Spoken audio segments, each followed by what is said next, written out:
我回来了. So today, it's a continuation of yesterday's video. Did I keep that 750-day streak? Yes, I did. Am I proud? Yes. Do I think it's useful? No. Not really that much. So in today's video, we do have a commenter who left a comment, and I want to incorporate their comment into the video of why I kept my 750-day streak. Like I said, it's a continuation of yesterday's video, so I might just say part 2. I might title this part 2. But otherwise, I'm just going to be just talking some more about Duolingo. And so let's get into it. The 750-day streak. Why did I keep it? Because at the end of the day, even though I joke, there is actually some usefulness to it. There's some utility in using Duolingo for me. What is that utility? What purpose does it serve for my language learning? It's literally mainly just for keeping a streak that makes me feel motivated and feel good about my progress. Not on Duolingo, but my progress overall and how consistent I have been in keeping the language. That's pretty much it. And then let's unpack that for the rest of the video, because every single day I'm making at least a 10-minute video. Number one reason is because I need to be consistent with my content. You guys know, before a month ago and then some, I was not consistent at all. And number two, I think that's the best way to attract viewers and actually grow this channel and make something bigger happen. And the quicker that this channel can grow, and then the quicker that it can be monetized, hopefully that's not an impossible goal, then the more likely I can do more stuff on this channel, and just better content can be made.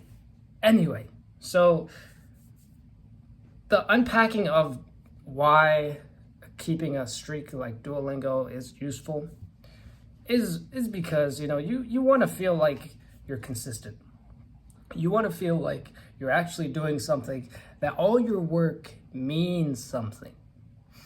And with Duolingo, it does mean something.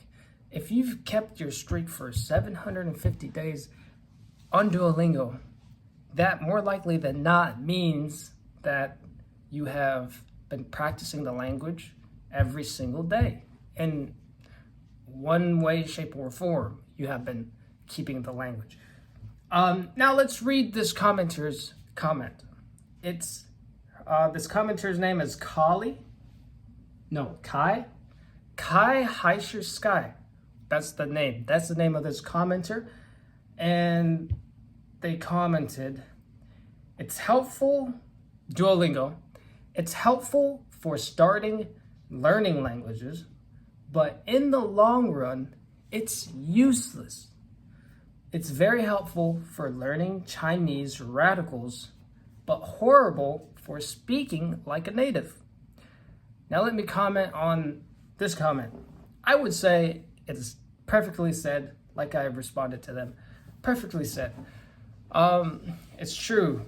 Duolingo is largely useless for learning how to speak the language. You can't really speak like a native, like they were saying, but it is useful for learning the radicals. I have to even kind of push back on that. I don't think it's that useful for learning the radicals. It's all right. It's all right. Honestly, when I was learning the radicals, I got them from a book. But Duolingo, yeah, I guess you could say that. It's just Duolingo, man. Oh my gosh. I'm sorry for these past few videos, just been Duolingo hate, just trashing on Duolingo, because I think they can do better. think Duolingo can do better. I think they're just choosing not to because they're covering a bunch of other languages, and some of the languages I have no idea why. Why? You know what? Let me just do something quick here because we have time, okay? Let me do something quick. If this is going to be a Duolingo, trash and Duolingo, this is content that if I was a language learner, I would want to watch because it's giving me the experience of someone who's used Duolingo for a lot more than I have and is letting me see the pitfalls that could be there for you if you're learning a language. It's better to know which applications work. So, which fake languages does Duolingo teach?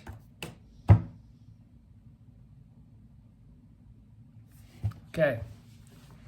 Duolingo teaches popular fictional languages like Klingon from Star Trek and High Valyrian from Game of Thrones. One House of the Dragon. I don't even know what that is. But obviously, I know what Game of Thrones is, but what the frick? All alongside the constructed international language Esperanto. What the heck? What? Mainly because fans demand them. So it's your fault. It's our fault. Adding unique, authentic options to the platform. Actually, no, it's not your fault, and it's not my fault. We're the actual language learners of real languages. But there's a bunch of movie, TV fans that are kind of fanatical about their TV show that they want it to be a language on Duolingo. That they want the language from that TV show to actually be taught. A fictional language, a language that's not real, a language that is as part of reality as the imagination in a child's brain. They want that to be on Duolingo. Duolingo is going to allocate all their resources, most of their resources, that they could allocate to actual languages. Instead, they're going to spend it on languages that aren't even used in real life. What the heck? I'm getting sidetracked, but come on. These fake languages, what are the people learning them going to do? After they learn these languages, are they going to use them? And then use them with who? With who? At the most, right? At the most, if there's one person that learns High Valyrian, that's rare. That's a rare person who's that fanatical about a TV show. They learn the actual language. Okay, now that they learn it, who are they going to speak it to? I guarantee there's not going to be a second person in an approximate radius to them. Guarantee there's not. Even if there is, what the... Come on. We're talking about two people versus the world here. You know, focus on the demand of the public. Real languages. Anyway, I got sidetracked. But it fits into the entire narrative of this video. What is the point of Duolingo? And what's the point of the streak? Honestly, like I've been saying, just the grammar, just the, like the radicals, like you can learn pinyin on Duolingo. Yes, you can. But otherwise, honestly, the big thing going for this is supposed to be a positive video for Duolingo. The big thing going for Duolingo is that it's got cool animations and it gives you rewards that make you feel good when you keep a streak. Just completely for the, it's just completely for the glittery animations. And it's just purely for the love of the Duolingo game and streak competition against yourself and your other friends that keeps you on Duolingo. That for me is the only reason why I still use Duolingo. Just helps me keep being consistent. So that's why I kept my 750-day streak.